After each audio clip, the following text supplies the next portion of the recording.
मेरे पाकिस्तानियों, वही हुआ जिसका खतरा था। के लाइन ऑफ कंट्रोल पर पाकिस्तान और भारत के दरमियान एक खौफनाक झड़प हुई है, जिसमें खौफनाक बमबारी की गई, भारी हथियारों के साथ फायरिंग की गई, जिसके नतीजे में इतलात के मुताबिक पाकिस्तान की एक पोस्ट को तबाह कर दिया गया है कि जिसको सुनकर कुछ देर के लिए मेरे हवास साथ छोड़ गए थे। लेकिन उनकी तरफ से मसला ये आ रहा है कि उनकी तरफ से जो सिग्नल है वो बड़ा डेंजरस है पाकिस्तान के लिए। हालिया साल में यानी गुज़िश्ता एक बरस के दौरान सबसे ज्यादा शदीद झड़प हुई है और इसको हालिया दिनों में सबसे ज्यादा संगीन कार्रवाई करार दिया जा रहा है। भारतीय जाबाज जवानों ने ऐसा खौफनाक जवाब दिया कि पूरा बॉर्डर धुआं धुआं हो गया। पाकिस्तानी सेना को अपनी चौकियां छोड़कर सिर पर पैर रखकर भागना पड़ा। हमारे पास एयरक्राफ्ट कैरियर मौजूद नहीं है, तो क्या हम यहाँ पर लैग कर रहे हैं? एक आर्टिकल बड़ा इंटरेस्टिंग इस वक्त आया है, वो है कि जी चाइना पाकिस्तान को 5th generation J-35 fighter jet नहीं देगा।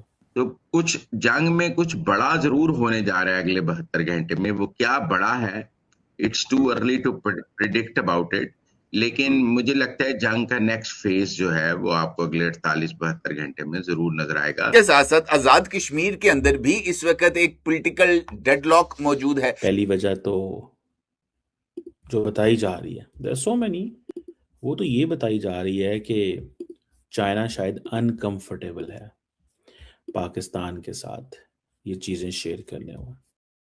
एलओसी पर पाकिस्तान की तरफ से एक बार फिर से गुस्ताखी की गई है।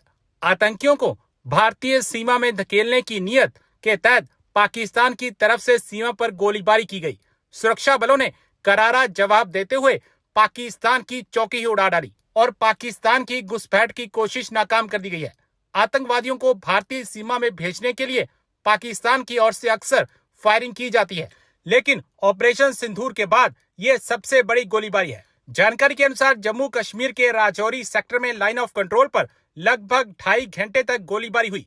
हालांकि भारतीय सैनिकों की सीमा पार से आतंकवादियों की घुसपैठ की कोशिश को नाकाम कर दिया गया और पाकिस्तान की चौकी उड़ा डाली। अधिकारियों के मुताबिक पाकिस्तान की तरफ से बिना किसी उकसावे के गोलीबारी शुरू कर दी गई। बस फिर क्या था, इंडियन आर्मी ने पाकिस्तान की चौकी को धुआं धुआं कर दिया और पाकिस्तानी आर्मी को पीछे हटने पर मजबूर कर दिया। फिर एकदम पाकिस्तान की ओर से गोलीबारी बंद हो गई। के लाइन ऑफ कंट्रोल पर पाकिस्तान और भारत के दरमियान एक खौफनाक झड़प हुई है, जिसमें खौफनाक बमबारी की गई, भारी हथियारों के साथ फायरिंग की गई, जिसके नतीजे में इतलात के मुताबिक पाकिस्तान की एक पोस्ट को तबाह कर दिया गया है। ये जो कार्रवाई हुई है ये लाइन ऑफ कंट्रोल पर राजौरी सेक्टर पर हुई है और इसके साथ साथ ये जो झड़प जिसका मैंने भी आपके साथ जिक्र किया है, अगर हम गौर करें तो ये इनफैक्ट बहुत ही ज्यादा अहमियत की हामिल है, खास तौर पर इस वक्त जो कशीदगी है पाकिस्तान और इंडिया के दरमियान बहुत सारे इश्यूज को लेकर, वो इस वक्त अरूज पर है। क्योंकि एक जानिब इंडिया ने कश्मीर से आने वाले दरियाओं का पानी रोक कर पाकिस्तान के लिए एक शदीद ग़ज़ाई बहरान और पानी की शदीद कमी का जो बुनियाद है वो रख दी है, जिस पर पाकिस्तान की जानिब से एक से ज़ायद मरतबा ये पैगाम दिया गया है। और इसके साथ साथ आज़ाद कश्मीर के अंदर भी इस वक्त एक पॉलिटिकल डेडलॉक मौजूद है। ज्वाइंट अवामी एक्शन कमेटी जो है वो मुजफ्फराबाद की जानिब लॉन्ग मार्च के लिए तैयार है। ज्वाइंट अवामी एक्शन कमेटी के रावला कोर्ट के स्टेज से मुसलसल जो इश्तियाल अंगेज तकारीर हैं वो की जा रही हैं। एक आर्टिकल बड़ा इंटरेस्टिंग इस वक्त आया है, वो है कि जी चाइना पाकिस्तान को 5th generation J-35 fighter jet नहीं देगा। चाइना पाकिस्तान को अभी 5th generation J-35 fighter jet नहीं देगा, क्योंकि इसके लिए रेमिफिकेशंस हैं, प्रॉब्लम्स हैं, उसकी बहुत सारी वजूहात हैं। पहली वजह तो जो बताई जा रही है, देयर सो मेनी, लेकिन जो बताई जा रही है वो तो ये बताई जा रही है कि चाइना शायद अनकंफर्टेबल है पाकिस्तान के साथ ये चीजें शेयर करने में। क्या है अनकंफर्टेबल? दूसरी, वो क्यों अनकंफर्टेबल है उसके ऊपर भी बात कर लेते हैं। एक वजह अनकंफर्टेबल ये हो सकती है जी कि F-35 भी उसी मिलिट्री एयर बेस पे होंगे जिस बेस पे J-35 है, तो यूएस टेक्नीशियंस भी वहां पे मौजूद हैं। तो ये एक मसला बन सकता है। सेकंड वजह यह भी है कि अभी चाइना को अपनी नीड्स को प्रायोरिटाइज करना है। तीसरी, वो समझते हैं कि ये रीजनल पावर जो बैलेंस है इसको इम्बैलेंस कर देगा।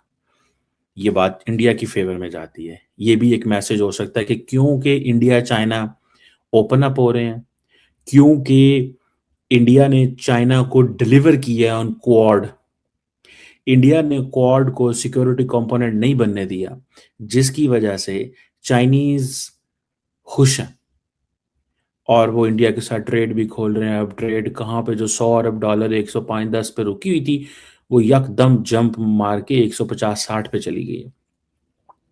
तो कैपेसिटी बहुत ज्यादा है, कैपेसिटी इंडिया चाइना की बहुत ज्यादा है। तो चाइनीज जो है वो इंडियंस को अनकंफर्टेबल नहीं करना चाहते। ये मैं आपको बहुत बोल्ड एनालिसिस बता रहा हूं, क्योंकि इंडिया ने चाइना को डिलीवर किया, याद रखें। एंड अमेरिकन इसलिए नाराज हैं इंडिया से कि आप तो हमसे सारा कुछ ले रहे थे इस चक्कर में कि आप हमारे साथ खड़े होंगे, चाइना से लड़ेंगे, आपने चाइना से यारी लगा ली है। तो शायद चाइनीज ये कहें कि अभी वक्त नहीं आया कि हम पाकिस्तान को इतना ज्यादा मिलिट्री असला जो है वो दें कि जिससे इंडियंस अनकंफर्टेबल हो जाएं। और क्या इंडियन ये स्ट्रैटेजी काम कर रही है?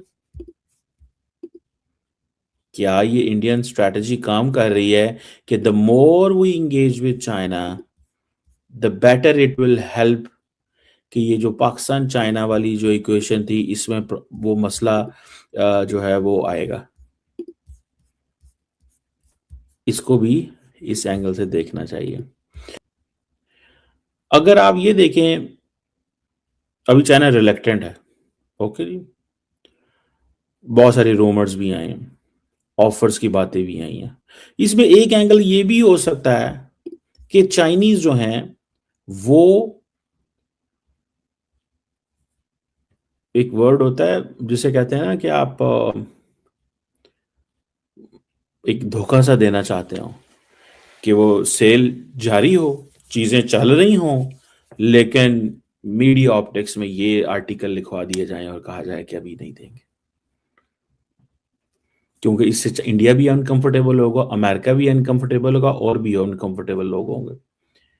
समझ रहे हैं बात का? ये मैं आपको बड़ी अहम बात बता रहा हूँ, बड़ी टेक्निकल बात है ये, ठीक है जनाब। ये मैं इसको, क्योंकि इंडिया चाइनीज वो समझते हैं कि पाकिस्तान से अनकंफर्टेबल है,